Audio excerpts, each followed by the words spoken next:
గౌరవ ప్రధానమంత్రి గారు సుమారు 10:30కి ఇక్కడ వస్తారు. వచ్చిన తర్వాత ఆయన ఎయిర్పోర్ట్ సందర్శిస్తారు.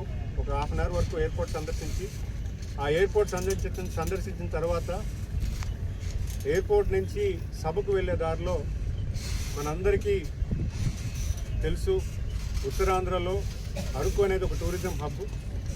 ఆ అరకులో ఉన్నటువంటి మన పిల్లలందరూ కూడా దింసా డ్యాన్స్ అనేది స్పెషల్ మనందరికీ కూడా. సుమారు 13,000 మంది బాలికలతో దింసా డాన్స్ ప్రదర్శన ఆయనకి కనువిందుగా చేయాలనేది మా అందరి ఆలోచన.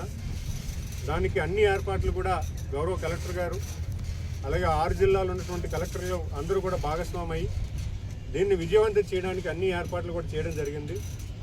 దింసా డాన్స్ చేసినటువంటి ప్రతి బాలిక కూడా ఏ రకంగా చేయాలో దానికి ట్రైనింగ్, కోఆర్డినేషన్ అన్నీ కూడా చేయడం జరిగింది.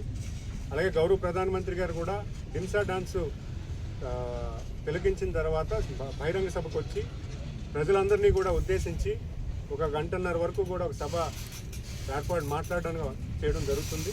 భవిష్యత్తును దృష్టిలో పెట్టుకోకుండా దీన్ని డిలే చేయడం వల్ల ఈ ఎయిర్పోర్ట్ క్రమేణా డిలే వేయడం జరిగింది.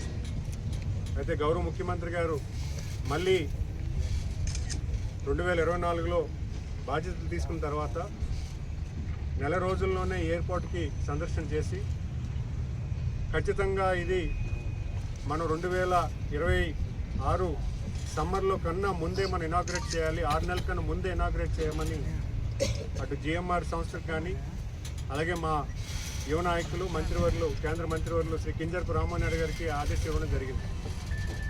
ఎప్పటికప్పుడు దీనికి కావాల్సిన అనుమతులన్నింటినీ కూడా పర్యవేక్షిస్తూ ప్రతీ నెల ఆయన కేంద్ర మంత్రివర్యులు వచ్చి ఈ ఎయిర్పోర్ట్ని రివ్యూ చేసుకొని దీన్ని పనులు ఏవైతే ఎక్కడైతే డిలేస్ ఉన్నాయో అవన్నీ కూడా వేగవంతం చేస్తూ ఖచ్చితంగా దీన్ని గౌరవ ముఖ్యమంత్రి గారు ఏదైతే నిర్ణయించిన డేట్ ఉందో దానికన్నా ముందే చేయాలని ఒక కార్యరూపం చేసి ఇక్కడ చేయడం జరిగింది. అయితే దీనికి కూడా మనం జిఎంఆర్ చైర్మన్ గారు జిఎం రావు గారికి, మల్లికార్జునరావు గారికి ముఖ్యంగా మేమందరం కూడా అభినందనలు తెలియజేసుకోవాలి. ఎందుకంటే ఆయన ప్రపంచం అంతా నాకు ఎయిర్పోర్ట్స్ ఉన్నాయి, నాకు నా సొంత గడ్డ అయినటువంటి రాజాంకి సమీపాన ఉన్నటువంటి ఉత్తరాంధ్రలో మనం ఎయిర్పోర్ట్ నిర్మాణం చేయాలన్న ఆలోచనతో అతి